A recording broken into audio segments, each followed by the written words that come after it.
My grandfather, that would be Grandpa Calverley, he passed away in 1966.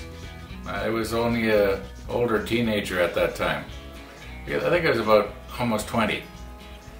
Now, I don't remember a whole lot about Grandpa, other than, to me, he was really old. He then was a lot older than I am now. And he didn't talk very much.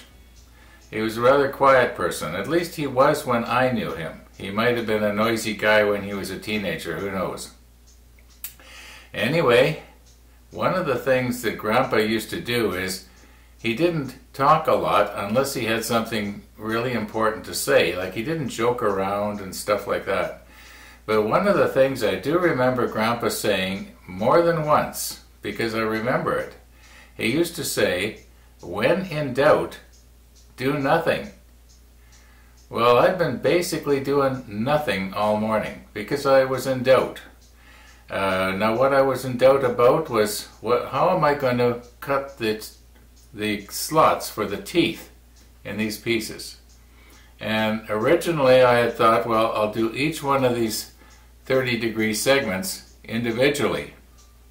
And then I thought, no, I should be able to fasten it all together into one big round piece and make a huge jig that I can slide on my table saw back and forth. It only has to slide back and forth about 2-3 inches. And I sort of had it figured out in my mind, and I even drew out a huge protractor on the computer and printed it out this morning. Now I'm back to my original plan. I'm just going to do each segment individually. I'll be making a smaller jig, and I'll be very carefully trying to get the teeth so that the tooth in this piece will line up perfectly with the piece that's going to come here. That's going to be the hard part, to make sure that the spacing is just right. Otherwise, the cogs on the wheel and the whatever I did with it won't mesh up. And and that's why I've basically done nothing today. Nothing constructive. Oh, and the clock movement never came yesterday.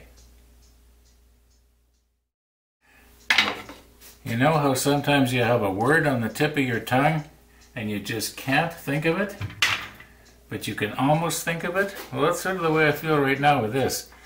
I sort of feel like I'm almost there. I can sort of see it.